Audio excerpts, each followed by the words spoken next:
Grab your seats, please.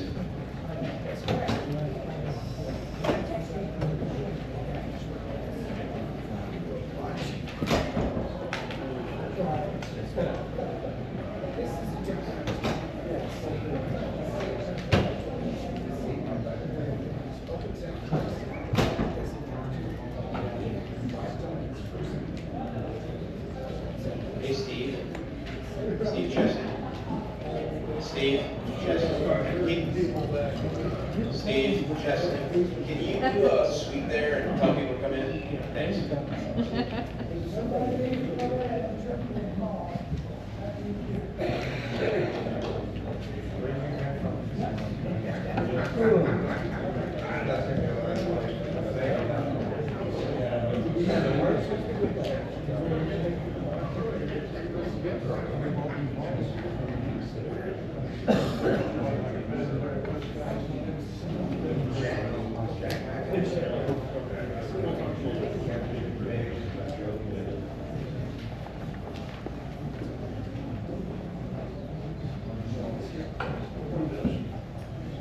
You ready, Jack?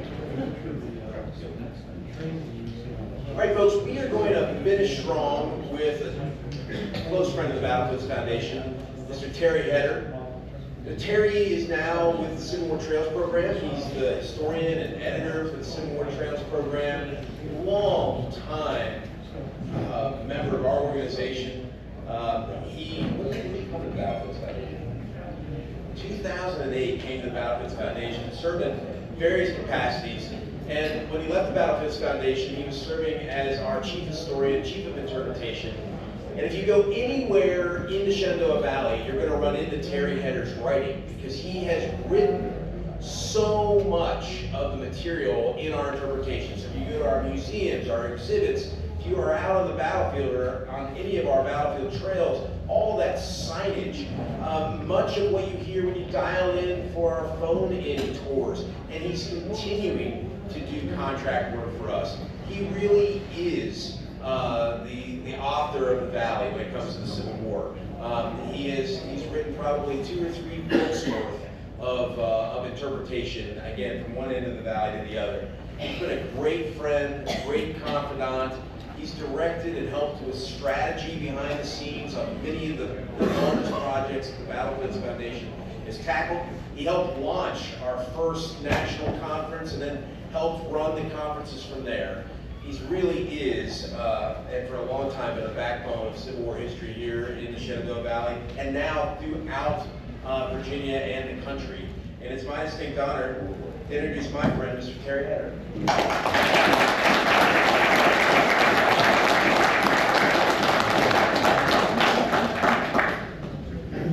Before we start, I want to make sure everyone checks to see if they've gotten a copy of the map. There's actually 2 maps. The first one is more than a meter wide, covering everything, the spots that we talked about during my presentation. The second map on the other side is a more up-close map that bends around about Berryville and the execution event that happened later on. Don't give them away.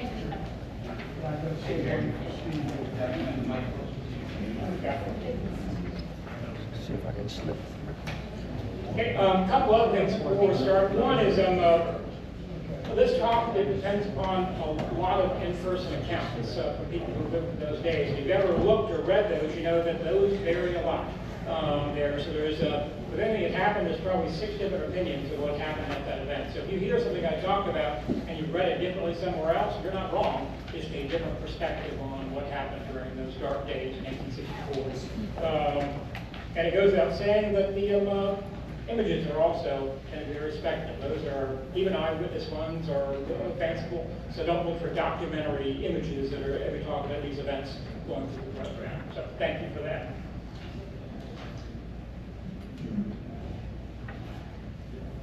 So on November 6th, 1864, 27 Union prisoners stood in a field in Rectortown, Virginia, and drew slips of paper to see which ones of them would die.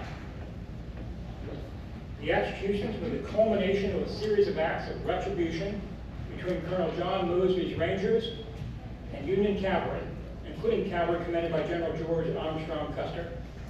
Not every incident involved Custer or his men, but many did. Custer was also the one blamed, likely incorrectly, for the most terrible act committed by the Federals during this time. A few quotes give a sense of the intensity of the rage between the two sides. After one incident, Mosby reported to Robert E. Lee that such was the indignation of our men that no quarter was shown, and about 25 of them were shot to death for their ability. One of the Rangers said simply, "Our men were demons that day." And one member of Custer's Michigan Brigade wrote that, "In every heart burns an undying hatred, a desire for revenge, which only the blood of Mosby and his gang can satisfy." Mosby and Custer were both already famous by the summer of 1864. Although Custer had graduated last in his class at West Point in June 1861, an accelerated class, he was a general just 2 years later. He had made a name for himself with bravery, showmanship, and coolness under fire. General George McClellan, one of his early patrons, said of Custer that his head was always clear in danger. In 1864, Custer began serving under General Philip Sheridan, who had become another patron, in the Overland Campaign in Virginia, and took part in battles such as Yellow Tavern, where Jeb Stuart was killed or mortally wounded, and Trevilian Station, where his aggression got him temporarily surrounded in what was called Custer's first last stand. Fortunately, at that time he had other troops to bail him out, not so much 12 years later. During the 1860 election and the secession crisis that followed, Mosby was pro-Union and anti-secession, but when war came, as he later wrote, "Virginia went out of the Union by force of arms, and I went with her." Early in the war, he became a lieutenant and a scout for General Jeb Stuart, one of his patrons. At the beginning of 1863, he was given permission to form his own independent command, which became Company A, 43rd Battalion Virginia Cavalry, or Mosby's Rangers. On March 9th, Mosby captured Union General Edward Stoughton at Fairfax Courthouse. This capture made Mosby famous and encouraged volunteers to flock to his command. He made his base at Fauquier and Loudoun counties in the area that became known as Mosby's Confederacy. You can see the colors here right here. His men struck at Union supply wagons, outposts, railroad trains, and isolated bodies of Union troops. Mosby was cool, calculating, professional, and hard. One ranger said his power over his men was complete, but they did not love him. But there was no more effective partisan leader during the war. Mosby's fame was such that Herman Melville, the author of Moby Dick, accompanied the Union Cavalry Patrol on a scouting excursion into Mosby's Confederacy, and later wrote a long poem based upon that experience, "The Scout Toward Aldie." The poem included these lines: "Mosby's men are there, of Mosby best beware. As glides and sees the shark, rides Mosby through green dark. All spake of him, but few had seen. Rumor made him everything. Who to the ground shall Mosby bring? And with a formal hate was filled of Mosby's band, and some he killed."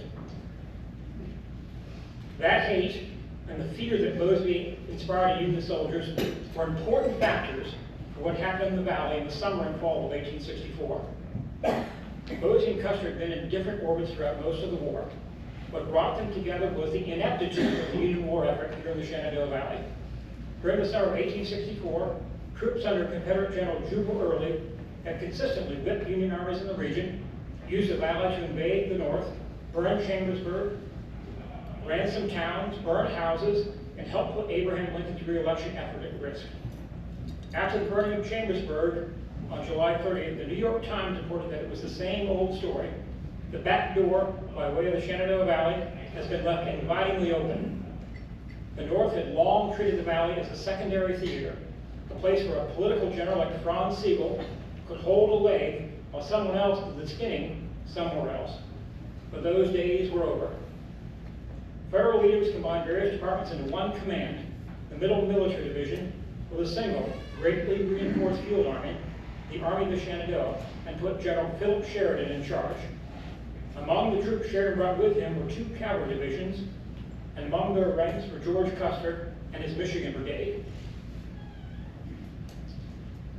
Sheridan was ordered to crush Early, and of course he read anything about it, but not to lose. Be aggressive, but don't lose. To close the back door into the north and to end the region's ability to support the Confederate war effort. Grant told Sheridan that in pushing up the Shenandoah Valley, it is desirable that nothing should be left for the enemy. Take all provisions, forage, and stock wanted for your command, and destroy what cannot be consumed. That destruction would fan the fires of hatred and revenge.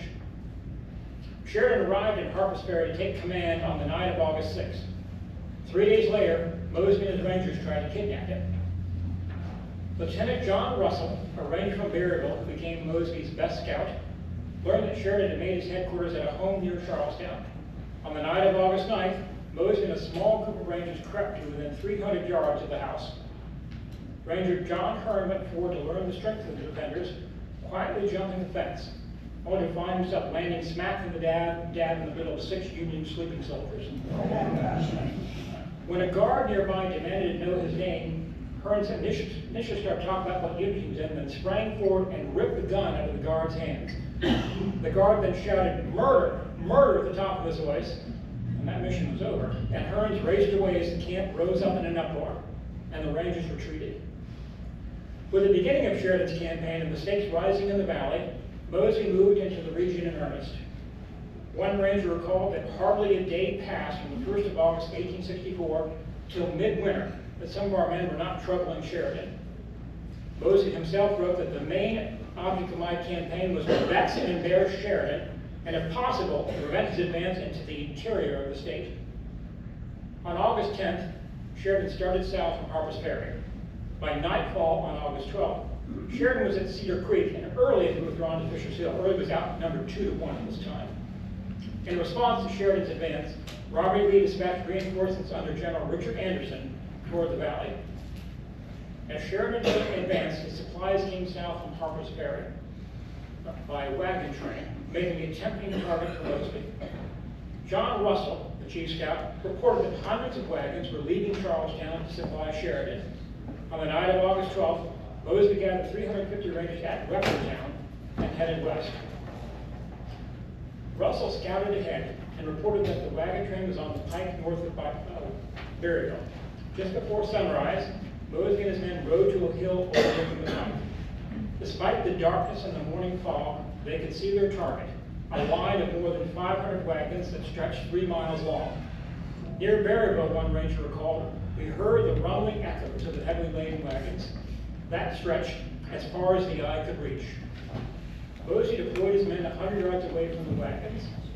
The Rangers placed a mountain howitzer on a hill overlooking the pike. You sometimes see on a map like this that there are 2 howitzers. One of those broke down and was abandoned en route to the site.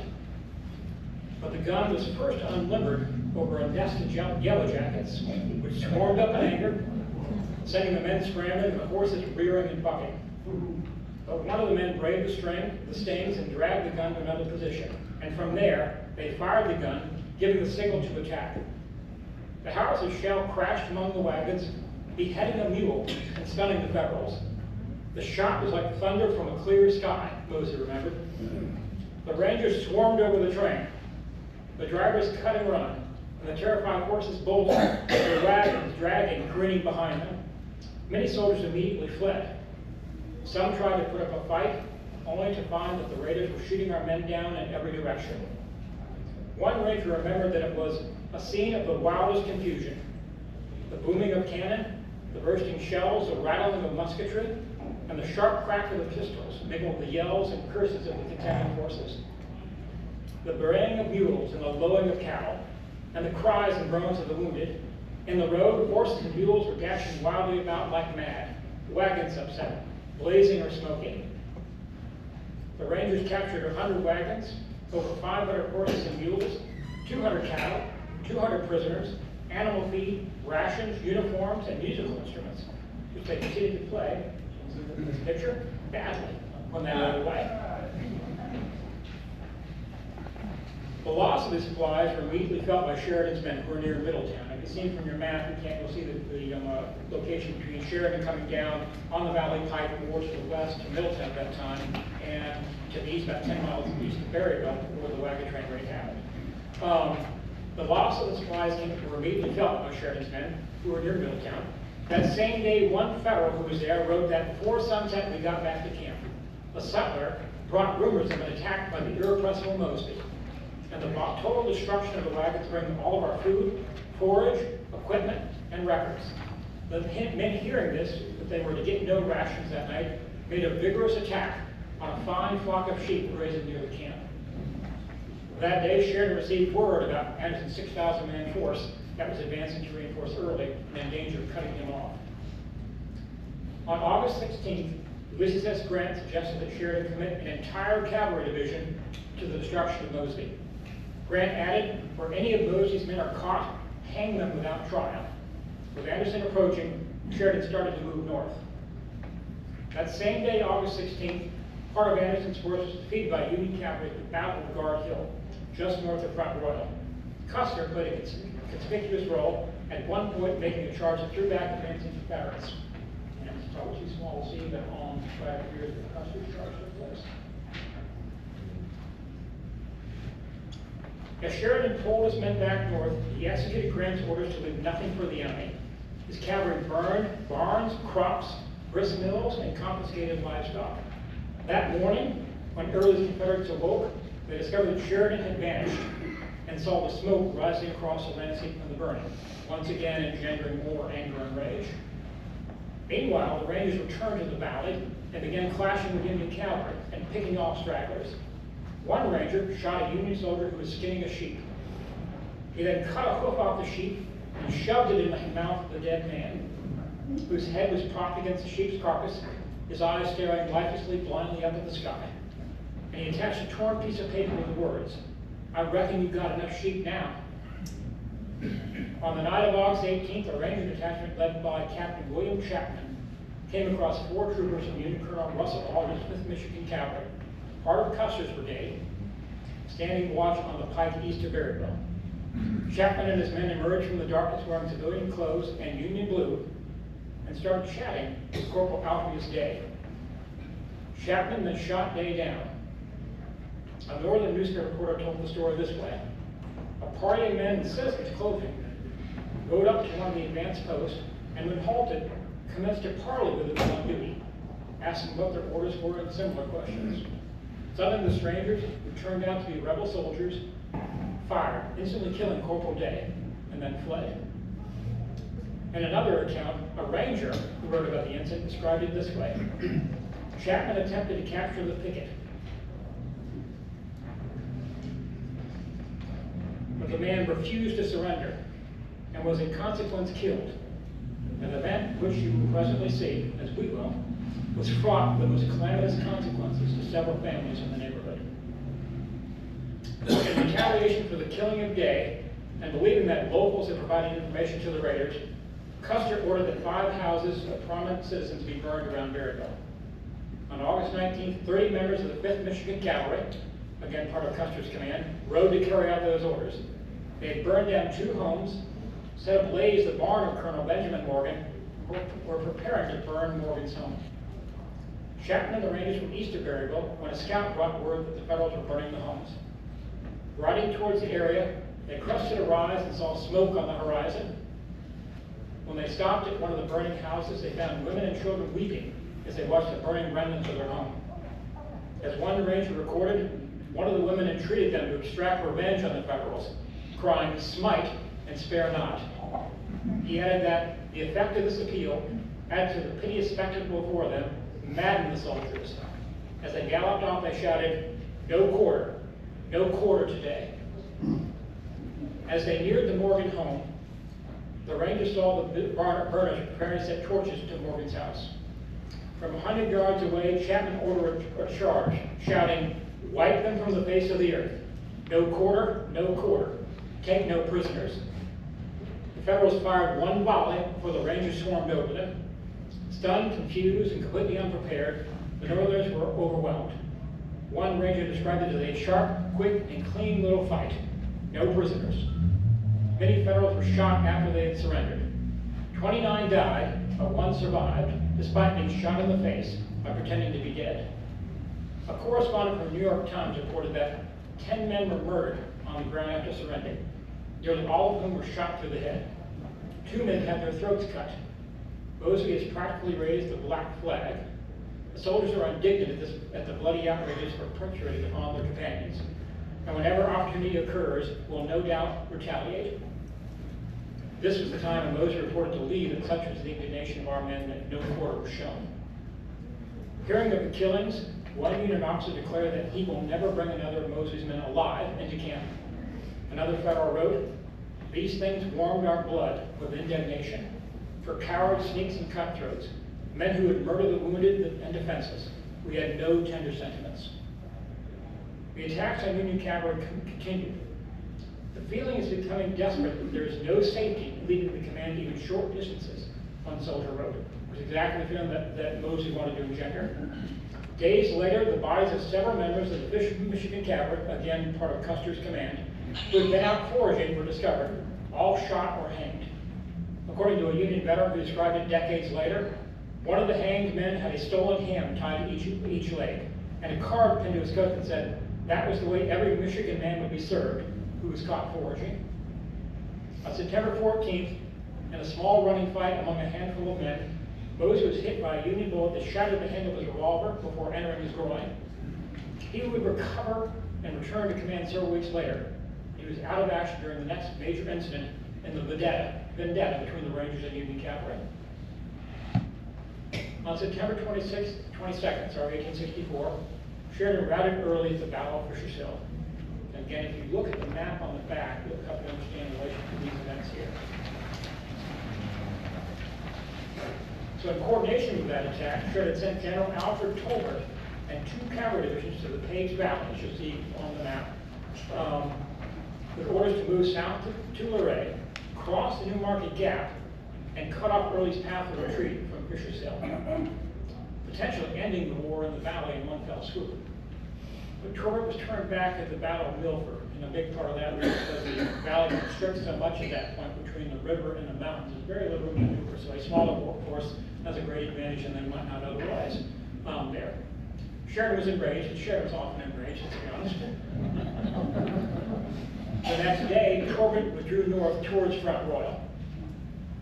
Ranger Captain William Chapman, same who had been involved in the Morgan's Lane incident, who was in command while Mosby recovered, had sent a detachment under his brother, Captain Sam Chapman, to harass Sheridan's forces.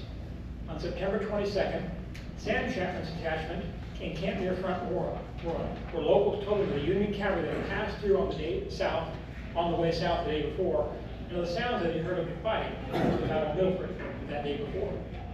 As Tolbert's men came north in the morning of September 23rd, the Union wagon train, we've seen ambulance train and wagon train both, but ambulance more commonly, was in the lead as they approached Front Royal. Sam Chapman spotted the wagons in what he thought was a small mounted escort, easy prey for the Rangers. He planned to attack the train at a narrow point just south of town, where the road passed between a wooded hill and a steep cliff. He split his force in 2, instructing Captain Walter Franklin to take 50 men to attack the front of the train, while he led 75 men to attack the rear. But when he reached an overlook, he got an alarming surprise. Sorry, I lost my space. Behind the wagons, he could see a long line of Union cavalry, far too many for a small force. He raced back to Franklin, trying to call off the attack, but Franklin's men had already charged the wagons. Union troopers galloped up from the rear of the train, coming up like a flock of birds, one person described, and enveloping the Rangers like a cloud. Another group of Federals raced to cut off the Rangers' route of retreat to the east through Chester Gap in the Blue Ridge. Blocked by those men, the Rangers charged, and the fighting became a chaotic brawl as the Rangers desperately struggled to break through that line. Most fought their way through and past the Federals and escaped into the woods, but 6 were captured, and their captors were filled with rage. During the fight, Union Lieutenant Charles McMaster had been shot in the head. When his fellow soldiers found him, McMaster had enough strength to tell them that he had been gunned down after he had surrendered. Accounts differ as to what had actually happened. The Rangers insisted he was killed in the midst of the fighting. One Ranger wrote that McMaster might have intended to surrender, but still held his pistol and sword. It was fired on by Rangers as they rode by.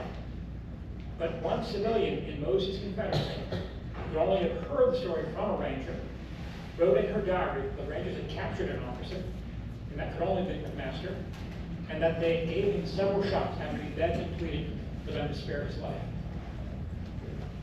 One interesting side note, although most stories talk about McMaster, he was killed, he actually survived for several weeks. He did not die until October 15th in Winchester. The Union troopers had no doubts about what had happened. They believed McMaster had been gunned down after surrendering, and they were furious. Hundreds of enraged cavalrymen surrounded the prisoners and cried for revenge, and the order came to execute the prisoners. Who gave that order is unclear. It likely came from General Wesley Merritt, although the commander, Torben, had to have given his approval. There is no evidence that Custer gave the order. In fact, it's more likely that men in Merritt's command, almost certainly are the ones who captured the men who were in the fight and would have been the ones in charge of the prisoners.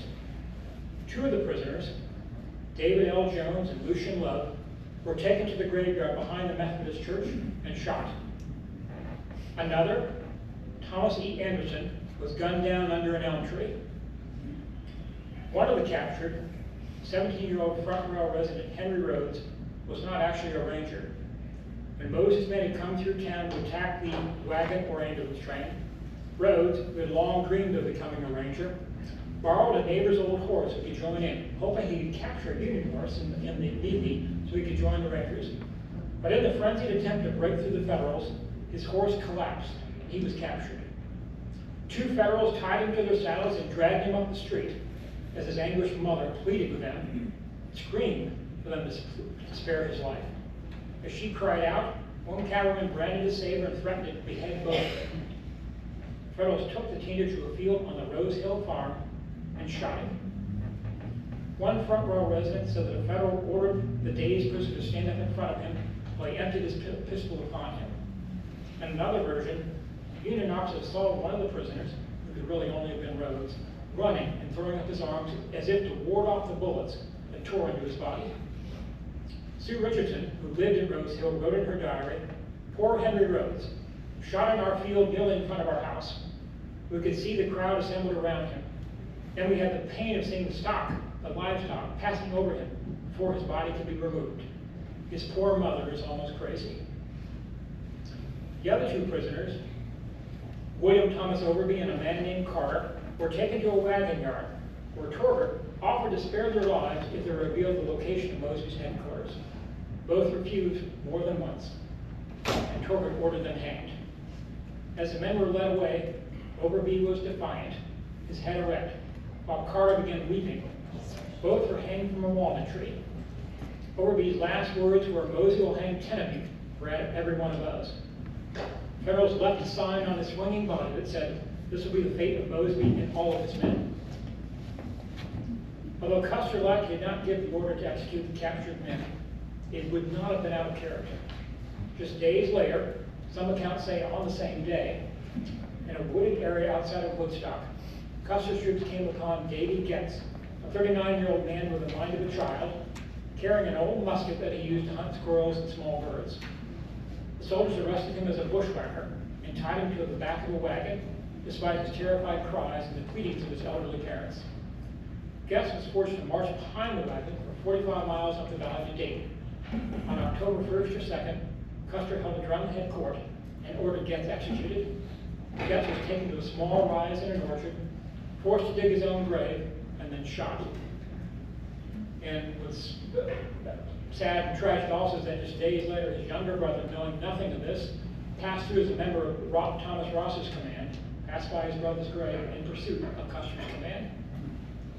Getz's father was so bereaved that he took his own life after the war. Mosby's men continued to attack Union supply trains headed south from the Valley Pike. Sheridan was forced to provide heavy protection for the wagons, depleting his front line strength. One Union officer said it took 1,500 men to guard a 200 wagon train, but Mosby's men still occasionally found vulnerable targets. On October 11th, Rangers led by Captain Dolly Richards attacked a Union ambulance and its cavalry escort near Newtown, capturing a dozen men and mortally wounding both Sheridan's medical director and his quartermaster. Another Ranger was executed on October 13th, 1864.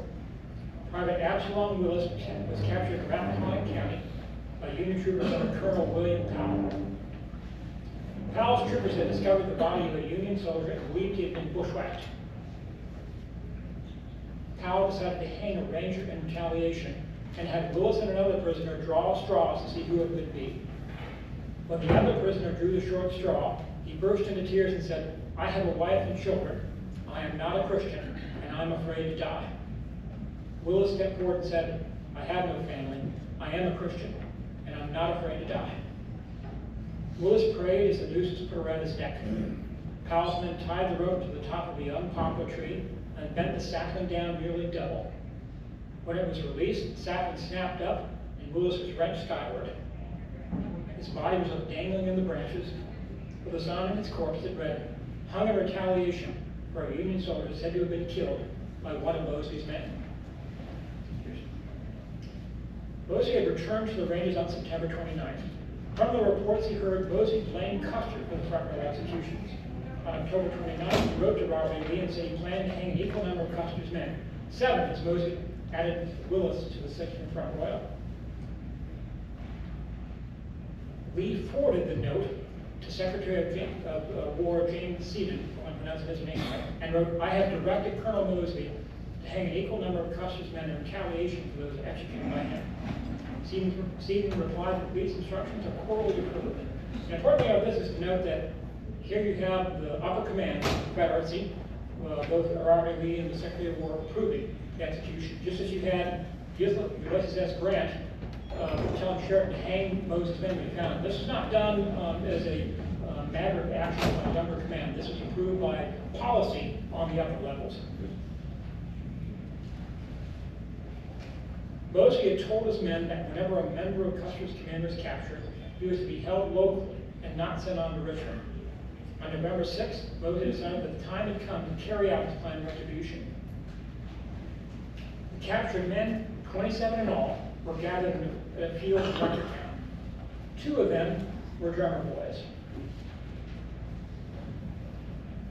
The men had assumed they were waiting to be taken south to a prison camp. When they were told that 7 of them would be executed and that they would draw slips of paper to see which of the 7 it would be, they were stunned. One survivor remembered that along that line I saw bowed heads and lips moving in silent prayer. The slips of paper were placed in the Union officer's cap, and a range went down the line as the prisoners drew from the 27 bits of paper. 7 of them marked for execution. And here's where I want to do a little participatory action. We want to have 7 people chosen to represent these individuals that were chosen by the drawing. This is for important reasons, we've been trying to bring an individual face to what's happening here. We talk about these names, these bodies of troops, and they're just, sometimes they don't land with us as human beings like you and I. What's going on, what's happening. And I want this to kind of be a little something that makes us identify with individual human beings.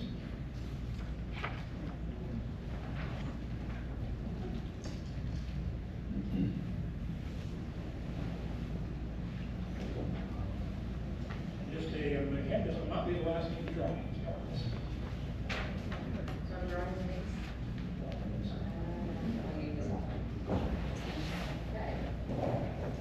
Late fires. It's not here.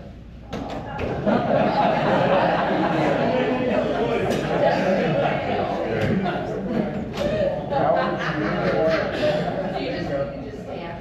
Yep. Oh, she doesn't? Okay, you need to know the name. This is who you're representing. Yeah. And at some point in the narrative, I'll ask the 3 people who have these names to stand up as we talk about what happened to them here this time.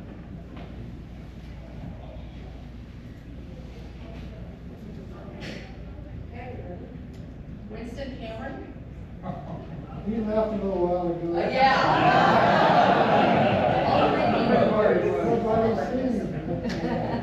All right, someone's leaving. Glenn Alexander. He left also.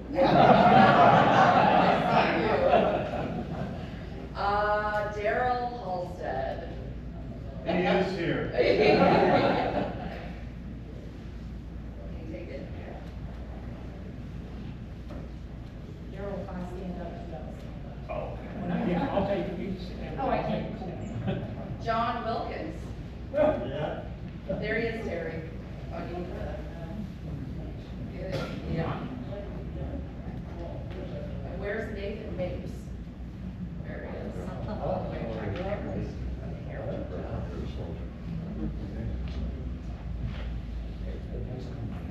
on your Christian. Yeah, right.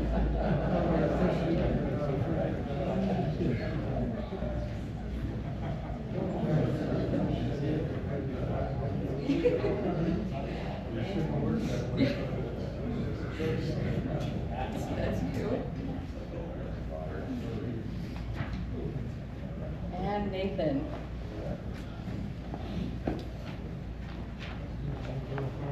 Terry, there's one more unfortunate soul, isn't there? Yes, there is. Yes, there A is. younger soul.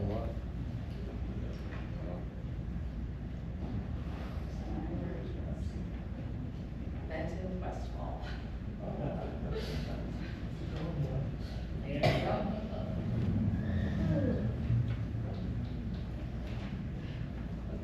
one drummer boy sobbed as it came his turn to draw, and cried out, "Oh God, spare me. Precious Jesus, pity me." When he drew an unmarked slip, he shouted, "Damn it, ain't I lucky?" Which I understand with him, it was a hard thing to hear for someone who already just drawn a marked slip. The other drummer boy, James Daly, was not so lucky. Stand. His slip was marked. When told this, you gotta keep standing until we learn your fate. Oh, You don't have to, I just prefer to. When told this, Mosby ordered him spared, and another prisoner chosen in his stead. In one ranger's account, the prisoners themselves are the ones who had escaped death the first time, requested the boy be spared, and that one of them go in his place. The hat was passed around one more time until another man picked a marked slip. Scott Porter.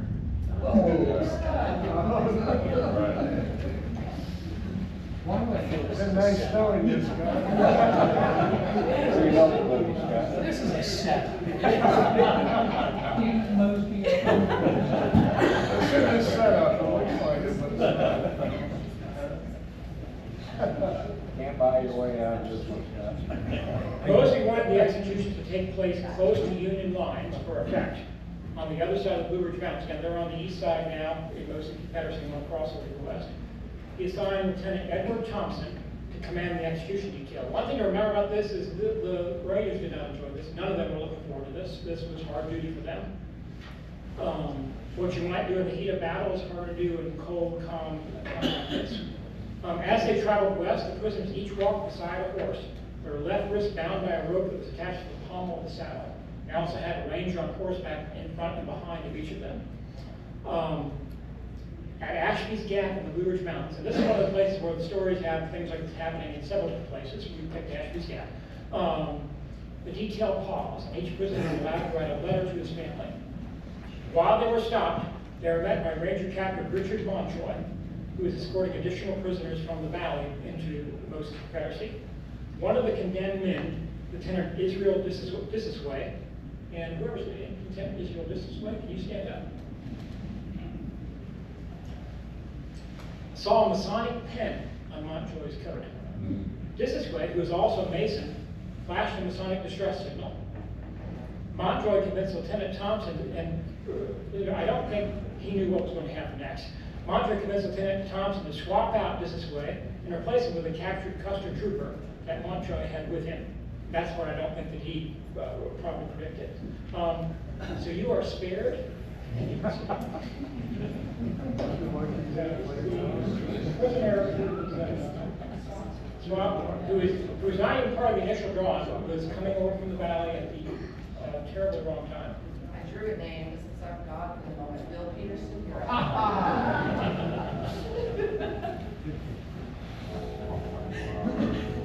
Losing our membership now.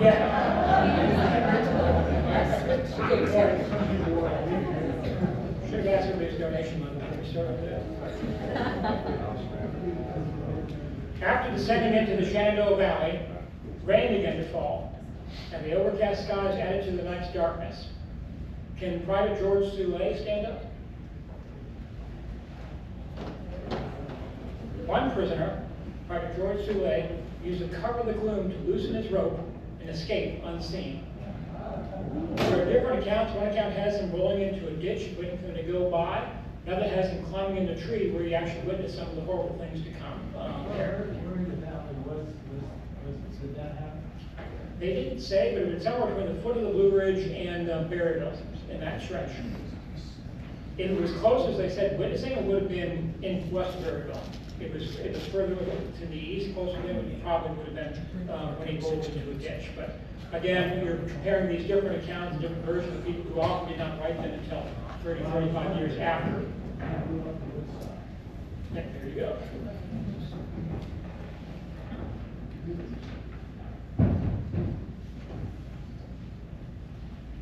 The party reached the execution site, Beamer's Woods, a mile northwest of Berryville, at 4 a.m. on November 7th.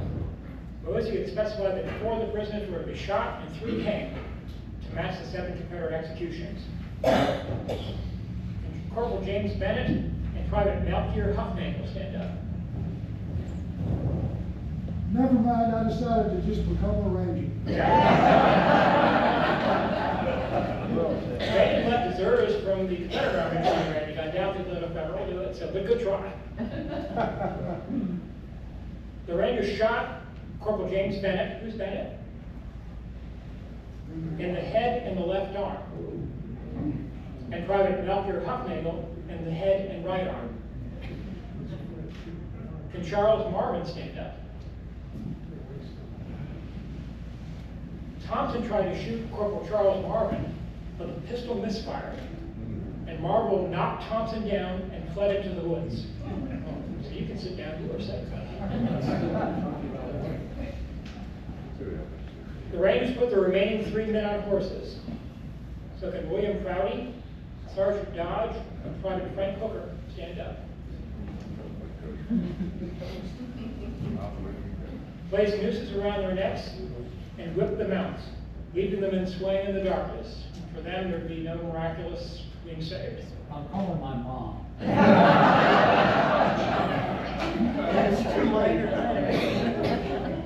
Thompson pinned a note on one of the corpses stating, "These men have been hung in retaliation for an equal number of Colonel Mosby's men hung by order of General Custer at Front Royal.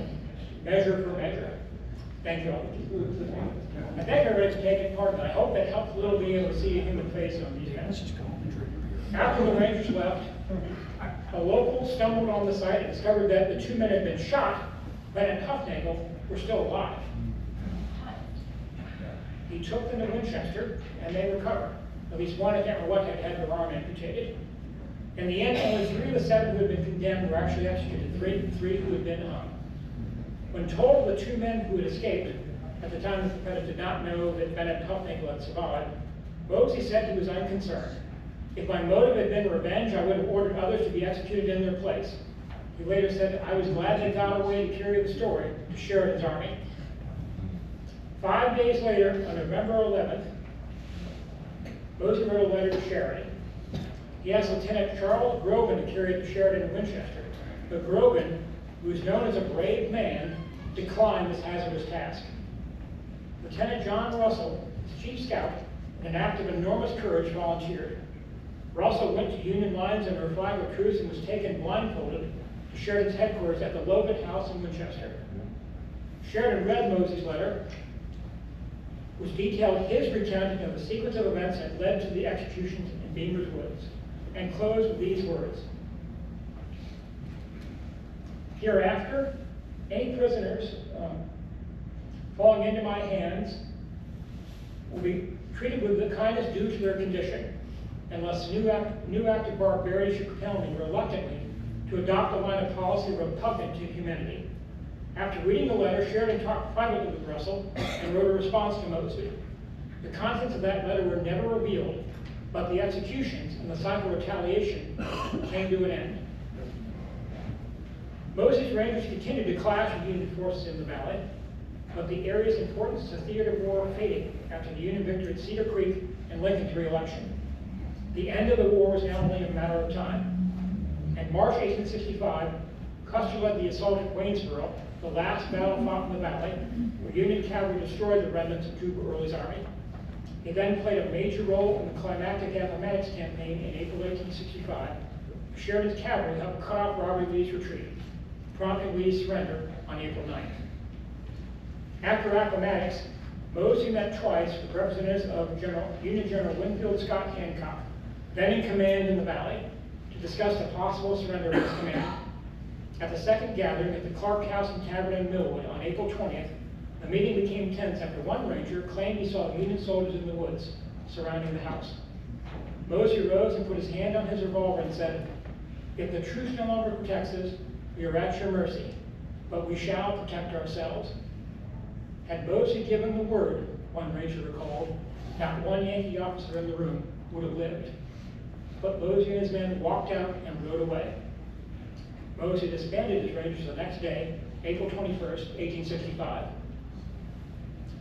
After the war, Custer stayed in the U.S. Army, and in 1866 was commissioned a lieutenant colonel in the newly formed 7th Cavalry. He spent the rest of his life on duty in the West. I was in the West, but on duty in the West. After various adventures and misadventures, including a court-martial, one of the charges was that he ordered deserters shot without trial. He died at the Battle of the Little Bighorn on June 25th, 1876. After the war, Mosby resumed his career as a lawyer, becoming a Republican, and became friends with and a supporter of Ulysses S. Grant, which angered many of his fellow Southerners. I've even seen a rumor that there was an assassination attempt upon Mosby, but I've never seen where that originated from. Mosby told Sam Chapman that there was more vindictiveness shown me by the Virginia people for my voting for Grant than the North showed to me for fighting for 4 years against him. He served as U.S. Counsel in Hong Kong and as Assistant Attorney General in the Justice Department. He died in Washington, D.C. in 1916.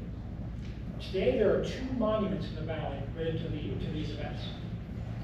One is a small granite marker at Morgan's Lane near Berryville, who was erected in 1914 by the Jeb Stuart SCV camp and says simply, "Colonel Morgan's Lane, August 19, 1864, Mosby's attack on Custer's house burners, no prisoners." The other is a memorial to the 7 executed rangers that sits at Prospect Hill Cemetery in Front Royal. The monument was dedicated on September 23, 1899, the 35th anniversary of the executions. The 6th executions, of course, Willis was killed later. Dolly Richards, one of Mosby's most trusted lieutenants, was the keynote speaker at the dedication. During his remarks, he expressed his opinion, along with his reasonings why, that Custer had nothing to do with the executions at Front Royal. But when Mosby read Dolly Richards' remarks, he was not persuaded. In a letter he wrote 2 months later to John Russell, his former chief scout, he stated, "I don't care a straw whether Custer was solely responsible for the hanging of our men or jointly with the others. If we believe the reports of the generals, none of them ever heard of the hanging of the men. They must have committed suicide." Contemporary evidence is against Custer.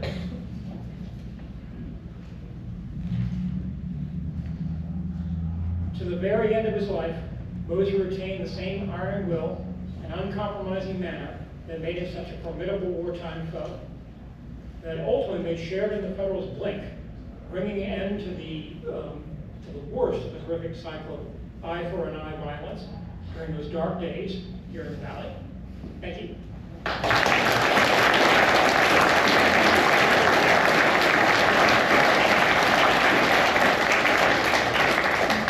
Any questions that you're certain I can answer?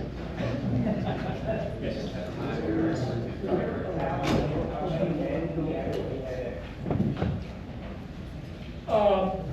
Mosby or the Federals?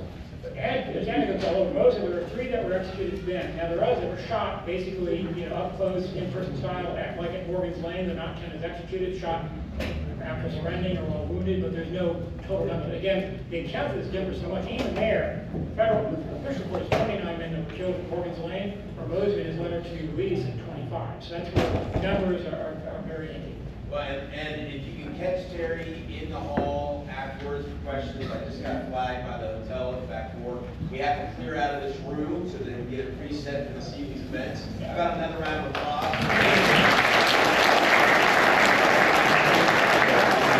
Make sure you take everything with you. We'll be back in here tonight for the event. There'll be different seats. You won't be getting the same seats that you have now. There are some reserved seating. And so make sure you take everything with you. Look around your spot and take everything with you.